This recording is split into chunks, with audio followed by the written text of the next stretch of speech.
कहानी की शुरुआत होती है एक ग्रुप एक्सप्लोरर से जिनकी लीडर है सोफिया और वह सब पैसिफिक ओशन में मौजूद हैं। सोफिया एक बहुत ही बड़ी फीमेल शार्क लिलीज को तलाश कर रही हैं। अचानक उनके सिस्टम पर एक अलर्ट आता है कि वो शार्क उनके बहुत करीब आ चुकी है। सोफिया तुरंत सभी डवर्स को ऑर्डर देती है, नीचे उतरो और शार्क को पीछे से कवर करो। जिसके बाद कुछ डवर्स समुंदर में छलांग लगा देते हैं, जिनमें सोफिया का हस्बैंड क्रिस भी शामिल होता है। थोड़ी देर की तलाश के बाद वो एक छोटे मरे हुए व्हेल मछली को देखते हैं, लेकिन किसी को समझ नहीं आ रहा कि वह मरी कैसे। क्रिस उसके करीब जाता है और देखता है कि उसके जिस्म पर शार्क के काटने के निशान हैं। तभी अचानक बहुत सारी फीमेल शार्क्स निकल आती हैं और पता चलता है कि वह सब लिस की बेटियां हैं। तभी लिस खुद सामने आ जाती है और सब उसे देखकर हैरान रह जाते हैं, क्योंकि उसका साइज पिछली बार के मुकाबले में डबल हो चुका होता है। 2 महीने पहले जब वह सब लिस को देखने आए थे तब उसका साइज 3 मीटर था। अब लिलिस सिर्फ 2 महीने में 7 मीटर लंबी हो चुकी है। सोफिया क्रिस से कहती है कि जल्दी से उसका सैंपल लो ताकि हम उसके तेजी से बढ़ने का राज जान सकें। क्रिस हिम्मत करके उसके करीब जाता है सैंपल लेने, लेकिन लिलिस तुरंत उस पर हमला कर देती है। उसी वक्त क्रिस और सोफिया के बीच कनेक्शन कट जाता है। सोफिया बहुत परेशान हो जाती है और खुद समुंदर में उतर जाती है ताकि अपने हस्बैंड को ढूंढ सके। वह जैसे ही नीचे जाती है उसे क्रिस का कटा हुआ बाजू मिलता है और वहाँ और किसी ड्राइवर का कोई नामो निशान नहीं होता। वह समझ जाती है कि वह सब शार्क की खुराक बन चुके हैं, मगर वह हिम्मत नहीं हारती और फैसला करती है कि किसी तरह उस शार्क से सैंपल लेकर ही रहेगी। वो लिलिस के करीब पहुंचती है और सैंपल लेने की कोशिश करती है, लेकिन शार्क उस पर भी हमला कर देती है। सोफिया खुशकिस्मती से एक जाल में फंस जाती है, लेकिन शार्क जाल को खींचती हुई समुंदर की गहराइयों में ले जाती है। किसी तरह से वह जाल से निकलने में कामयाब हो जाती है और खुद को बचा लेती है। फिर 3 साल बीत जाते हैं और हम पहुंचते हैं पेरिस, जहां 2 नौजवान लड़के सीन नदी में मछलियां पकड़ रहे होते हैं, लेकिन अचानक उनके जाल में एक बम आ जाता है। यह देखकर वह दोनों लड़के पुलिस को इस बम की खबर देते हैं। बम की खबर सुनकर रिपोर्टर्स भी वहां आ जाते हैं। तभी पुलिस आकर लोगों को समझाती है कि वर्ल्ड वॉर 2 के दौरान यहाँ शेल्स और मिसाइल्स रखी गई थी, इसलिए डरने की कोई जरूरत नहीं है। यहाँ अक्सर बम मिलते रहते हैं और जब तक हम यहाँ हैं कुछ नहीं होगा। लोगों को यकीन दिलाया जाता है कि नदी सुरक्षित है। फिर हम पहुँचते हैं व्हेल कंजर्वेशन सेंटर, जहाँ हमें सोफिया दिखाई देती है। अब सोफिया ने शार्क पर रिसर्च करना बंद कर दिया है और अब वह बच्चों को मछलियों के बारे में जानकारी देती है। लेक्चर के दौरान उसे महसूस होता है कि कुछ लड़के उसका मजाक उड़ा रहे हैं। वह कह रहे होते हैं, कहाँ है वो सैंपल जो तुम्हारे हस्बैंड ने लाया था? क्या वो शार्क उसे मारकर सिर्फ सैंपल ही छोड़ गई? सोफिया बहुत दुखी हो जाती है और लेक्चर छोड़कर बाहर निकल जाती है। तभी एक लड़की नोरा उसे रोकती है और कहती है, मैं तुम्हारी सबसे बड़ी फैन हूँ, मैं तुम्हारे सारे रिसर्चेस को फॉलो करती हूँ, खासकर शार्क वाले। सोफिया कहती है, मैंने वह सब रिसर्च उसी दिन छोड़ दिए थे जब मेरे हस्बैंड की मौत हुई। उन दिनों की याद मत दिलाओ, मुझे तकलीफ होती है। वह जाने लगती है, लेकिन नोरा कहती है, मैंने पता लगाया है कि तुमने लिलीज के शरीर में एक ट्रैकर डिवाइस लगाई। सोफिया हैरान रह जाती है, जिसके बाद नोरा उसे अपनी ऑर्गेनाइजेशन ले जाती है ताकि डिटेल में बात कर सके। हमें पता चलता है कि नोरा ने समुद्री जीवों को बचाने के लिए एक ऑर्गेनाइजेशन बनाई है। वह समुंदर में रहने वाले जानवरों से बेहद प्यार करती है। नोरा सोफिया को बताती है कि उसने पिछले 3 साल से लिलीज की मॉनिटरिंग की है और कहती है, सोफिया तुम्हें यह पता नहीं होगा कि लीस अब सीन नदी में है। सोफिया हैरान रह जाती है और कहती है, यह नामुमकिन है क्योंकि शार्क फ्रेश वाटर में जिंदा नहीं रह सकती। नोरा बताती है कि क्लाइमेट चेंज और पोल्यूशन ने लिलीज की नेचर को बदल दिया है और अब वह इस माहौल में भी जीने के काबिल हो गई है। हमारे ग्रुप की कोशिश है कि उसे वापस समुंदर में भेज दें, वरना वह किसी भी वक्त मर सकती है। नोरा कहती है, मैं आज रात दव करने वाली हूँ, तुम भी साथ चलो। सोफिया हम दोनों शार्क को देखते हैं और उसे उसके घर वापस ले जाते हैं। सोफिया कहती है, क्या डव? तुम्हें क्या लगता है यह इतना आसान है? यह बहुत ज्यादा रिस्की है, ऐसा करने से तुम्हारी जान जा सकती है। यह कोई आम सी मछली नहीं, यह दुनिया की सबसे खतरनाक शार्क है। सोफिया वहाँ से निकलकर अपने घर पहुँचती है। घर जाकर वह अपने हस्बैंड के आखिरी मिशन की वीडियोस देखती है और वह रो पड़ती है क्योंकि उसी ने अपनी टीम से कहा था कि वह इस मिशन में उनके साथ है। वो गिल्टी फील कर रही होती है क्योंकि वह सब उसकी वजह से मारे गए। दूसरी तरफ हम देखते हैं कि नोरा अपनी दोस्त बिन के साथ सीन नदी में एक बोट पर होती है। नोरा कहती है, क्या तू मेरे साथ नहीं उतरेगी? बिन पानी में उतरने से इनकार कर देती है और कहती है, तू जा, मैं यहाँ तेरा ध्यान रखती हूँ। नोरा अकेले ही पानी में उतरती है और लिलीज को हर जगह ढूंढती है। दूसरी ओर सोफिया सिस्टम में लिलीज की मूवमेंट्स ट्रैक कर रही होती है। वो देखती है कि शार्क नोरा की तरफ बढ़ रही है, जिसके बाद वह पुलिस को कॉल करती है और बताती है कि नोरा अकेले रिवर के पानी में शार्क को ढूंढने गई है। नोरा अब भी शार्क को तलाश रही होती है। फिर वह एक कार के करीब जाती है जिस पर शार्क के अटैक के निशान होते हैं। उसी वक्त उसे पुलिस के सायरन की आवाज आती है तो वह समझ जाती है कि पुलिस नदी तक पहुंच गई है। वो फौरन पानी से बाहर आती है और भागने की कोशिश करती है, मगर पुलिस उसे पकड़ लेती है क्योंकि इस रिवर में ड्राइविंग मना है। सोफिया भी उसी वक्त वहां पहुंच जाती है और नोरा को पुलिस के हाथों गिरफ्तार होते हुए देखती है, मगर वह कुछ नहीं कर सकती। पूरी रात वह नदी के पास खड़ी रहती है लीज की मूवमेंट्स को ट्रैक करने के लिए। अगले दिन नोरा अब भी पुलिस स्टेशन में होती है क्योंकि वह कुछ भी बोलने को तैयार नहीं होती कि वह नदी में क्यों गई थी। वह सिर्फ कहती है, बस यार मैं तो नहाने गई। इंस्पेक्टर का नाम आदिल होता है। वो कहता है, तुम यहाँ से बाहर तभी निकलोगी जब सच बोलोगी। नहाने की कहानी छोड़ो, हमें बेवकूफ समझा है क्या? नोरा कहती है, सुनो भाई, मैं शार्क ढूंढने गई थी। आदिल हंसता है, क्या तू मेरे साथ मजाक कर रही है? नदी में शार्क, यह तो जहरीला पानी है, और फिर वो यहाँ आई कहाँ से? तुमने मुझे बेवकूफ समझा है। नोरा कहती है, मेरा यकीन करो, मैं पानी में शार्क को ढूंढने गई थी, लेकिन अफसर मानने को तैयार नहीं था। दूसरी तरफ सोफिया अब भी उसी जगह पर मौजूद होती है जहां कल रात थी। शार्क की मूवमेंट्स को देख रही होती है और वह काफी नर्वस और डरी हुई होती है क्योंकि शार्क उसके बहुत करीब होती है। तभी उसे पुलिस स्टेशन से कॉल आती है और उसे अपने ऑफिस बुलाया जाता है। वहां जाकर उसे पता चलता है कि यह कॉल नोरा की रिक्वेस्ट पर की गई थी ताकि वह यह प्रूफ कर सके कि शार्क वाकई नदी में है। तभी पुलिस को एक लाश मिलती है नदी के किनारे से। सोफिया लाश की हालत देखकर डर जाती है क्योंकि लाश का आधा हिस्सा गायब था, जैसे उसे किसी बड़े जानवर ने काटा हो। सोफिया कहती है, यह काम तो शार्क का ही लगता है। फिर वह पुलिस स्टेशन जाती है और एक लेडी इन्वेस्टिगेटर को सारी जानकारी देती है जो वह लिलीज के बारे में जानती थी। वह यह भी बताती है कि यह शार्क बहुत खतरनाक है, जैसा कि तुम लोग समझ रहे हो वैसी नहीं, इसका साइज बहुत तेजी से बढ़ रहा है और हमें एक एक्सपर्ट टीम चाहिए ताकि हम शार्क को उसके असली समुंदर में वापस ले जा सकें, वरना अगर यह नदी में रही तो किसी भी वक्त मर सकती है। लेकिन वहीं नोरा को लगता है कि सोफिया और ऑफिसर शार्क को मारने वाले हैं, इसलिए अब नोरा शार्क को बचाने के काम पर लग जाती है और ऑफिसर सोफिया और अदिल को ऑर्डर देती है कि शार्क को सेफ तरीके से समुंदर में पहुंचाया जाए। फिर सोफिया डवर्स की टीम के साथ सीन नदी पहुंचती है ताकि शार्क को पकड़ सके। दूसरी तरफ नूरा भी चुपचाप उनका पीछा करती है और दूर से शार्क की मूवमेंट्स को देखती रहती है। सोफिया और उसकी टीम ट्रैकर के जरिए लिलीज की लोकेशन फिक्स कर लेते हैं। डवर्स जल्दी से सूट पहन के नदी में उतर जाते हैं। नोरा को लगता है कि वह लिलीज को मार देंगे तो फौरन अपनी दोस्त बिन को कॉल करती है और कहती है कि वह ट्रैकर सिस्टम हैक कर दे ताकि डवर्स शार्क की लोकेशन ट्रेस ना कर सके। बिन उसकी बात मान लेती है और सिस्टम बंद कर देती है। तभी डवर्स पानी में लिलीज को तलाश करते रहते हैं और वह लिलीज के काफी करीब होते हैं। उन्हें उसकी मूवमेंट का एहसास होने लगता है। तभी ट्रैकर अचानक बंद हो जाता है और वह उसका लोकेशन नहीं जान पाते। वो सब जल्दी से ऊपर आ जाते हैं इससे पहले कि शार्क उन्हें मार डाले। आदिल हैरान रह जाता है कि ट्रैकर अचानक कैसे बंद हो गया और वह सोफिया से कहता है, मुझे लग रहा है कि यह सब तुम्हारा किया धरा है। कसम से अगर कंफर्म हो गया कि तूने यह किया है तो यह तेरे लिए जिंदगी का आखिरी दिन होगा। सोफिया उसकी बातों से नाराज हो जाती है और वहाँ से चली जाती है।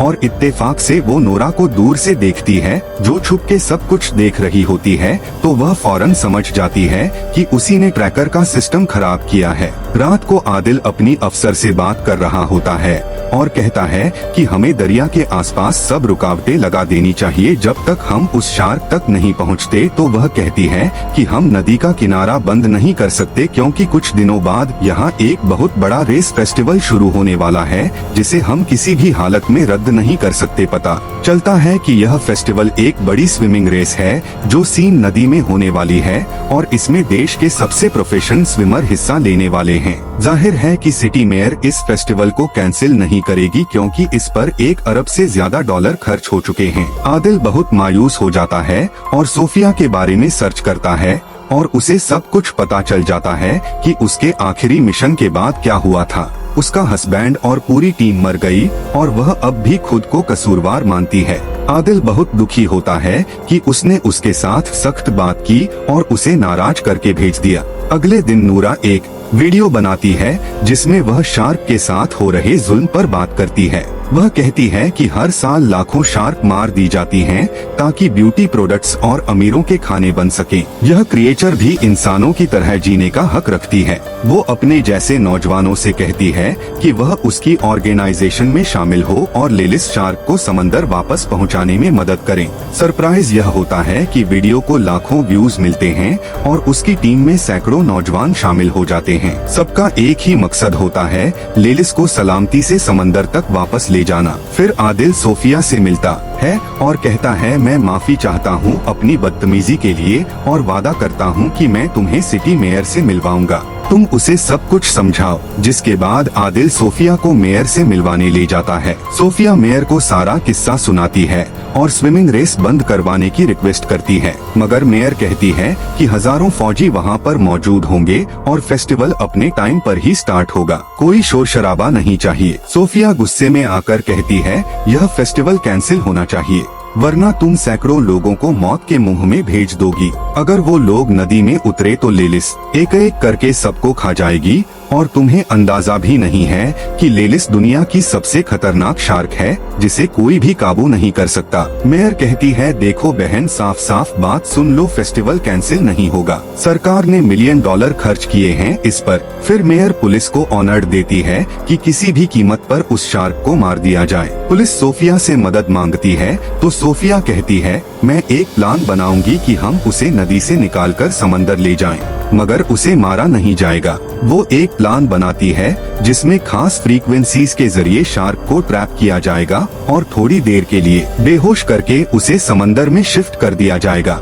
मगर प्लान शुरू होने से पहले बेन आ जाती है और वह मान जाती है कि उसने ही ट्रैकर सिस्टम खराब किया था और अब उसे पछतावा हो रहा है। लेकिन मसला सिर्फ यह नहीं, नूरा ने लेस का लोकेशन ट्रेस कर लिया है और वह आज ही उसे समंदर की तरफ ले जाने का प्लान बना रही है। वो बताती है कि शार्क इस वक्त सीवरेज के टैंक के पास है। वो सोफिया और पुलिस से कहती है कि वो नूरा को रोके क्योंकि वहाँ कुछ नौजवान भी मौजूद होंगे जो नूरा को सपोर्ट करने आए हैं और वह जगह बहुत खतरनाक है क्योंकि वह सीवरेज एरिया बहुत तंग है। सोफिया कहती है, अच्छा हुआ तुमने हमें यह बताया, और वो यकीन दिलाती है कि वो अपनी दोस्त को बचाएंगी। रात को हम देखते हैं कि नूरा, बेन और अनऑर्गेनाइजेशन के बाकी लोग सीवरेज एरिया में पहुंच चुके हैं और मिशन के लिए तैयार हो रहे हैं। बेन थोड़ी नर्वस लग रही होती है, जैसे कुछ छुपा रही हो, मगर वह कहती है, मैं बस तुम्हारे लिए परेशान हूँ। फिर नूरा पानी में उतरती है, यह साबित करने के लिए कि शार्क इंसानों के लिए खतरनाक नहीं होती।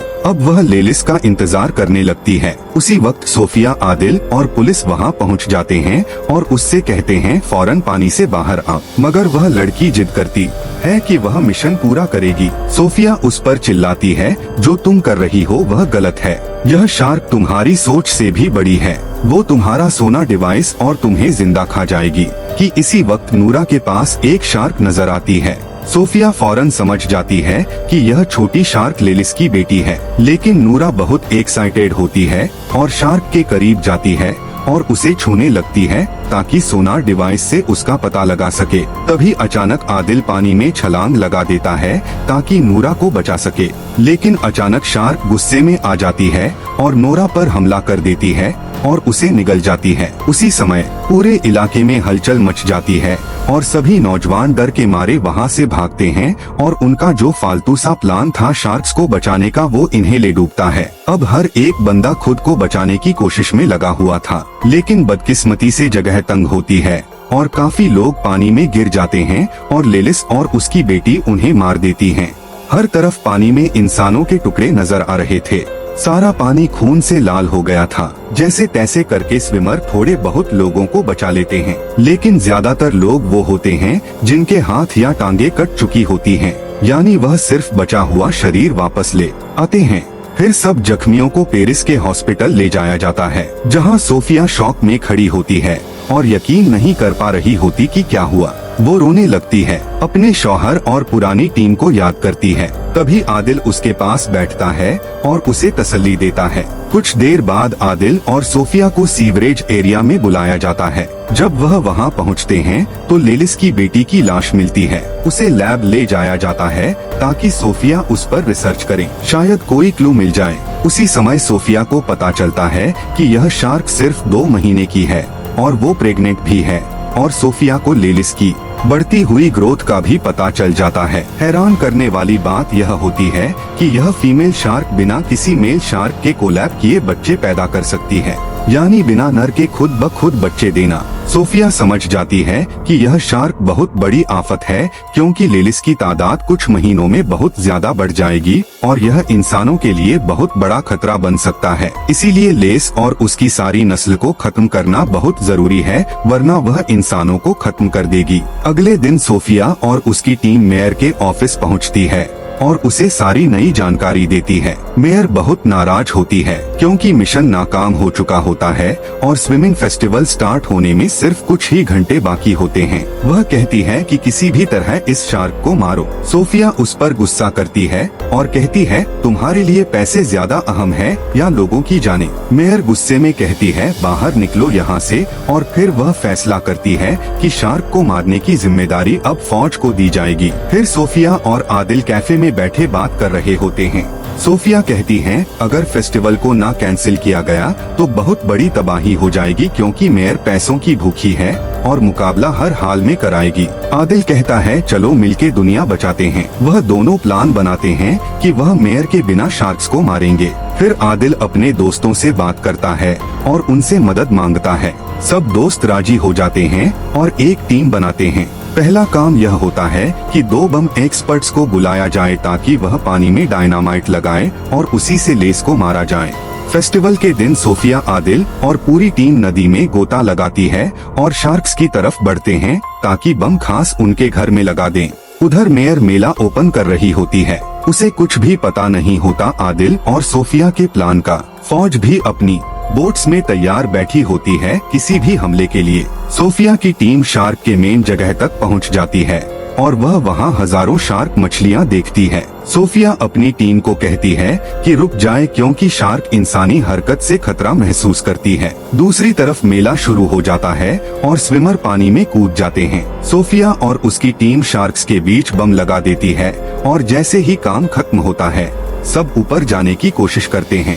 तभी एक शार्क आती है और टीम के 2 बंदों को मार देती है। सोफिया आदिल को खींचती है ताकि जल्दी निकल सके, लेकिन बम जल्दी फट जाते हैं। धमाका होता है और टीम के बाकी लोग ऊपर उनका इंतजार कर रहे होते हैं। सोफिया आदिल को ऊपर ले आती है। टीम उसे बोट में डाल देती है क्योंकि वह जख्मी होता है। तब सोफिया फैसला करती है कि वह अकेले नीचे जाएगी ताकि यकीन कर ले कि लेलिस मर चुकी है या नहीं। लेकिन जब वो वापस आती है तो पता चलता है कि लेलिस अभी भी जिंदा है। फिर अचानक लेलिस कश्ती पर हमला करती है, टीम को गिरा देती है और पूरी टीम को मार देती है। लेकिन खुशकिस्मती से आदिल और सोफिया बच जाते हैं और ऊपर आ जाते हैं। तब वह देखते हैं कि शार्क तैराकों की तरफ बढ़ रही है, तो वह दोनों पानी में वापस कूद जाते हैं ताकि उसे रोक सकें।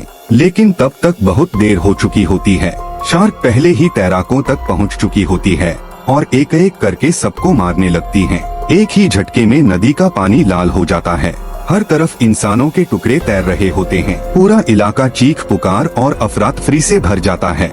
तभी फौज पहुंचती है और लिलिस पर गोलियां चलाती है, लेकिन उन गोलियों का उस पर कोई असर नहीं होता। सबसे बड़ा खतरा यह होता है कि नदी के नीचे कई बम पहले से लगे होते हैं। अगर कोई गोली उन पर लग गई तो पूरा शहर उड़ जाएगा और फिर वही होता है, एक गोली बम से टकरा जाती है और जोरदार धमाका होता है, पूरा शहर तबाह हो जाता है। धमाके की वजह से एक भयानक सुनामी आती है जो पूरे शहर को बहा ले जाती है। कई लोग डूबकर मर जाते हैं, जिनमें सोफिया और आदिल भी होते हैं। सोफिया पानी की सतह पर आती है और बेहोश आदिल को देखकर किसी सुरक्षित जगह ले जाती है। दोनों एक लोहे के बड़े टुकड़े पर चढ़ जाते हैं। कुछ देर बाद आदिल को होश आता है और वह पूछता है, हम कामयाब हो गए, शार्क मर गई ना?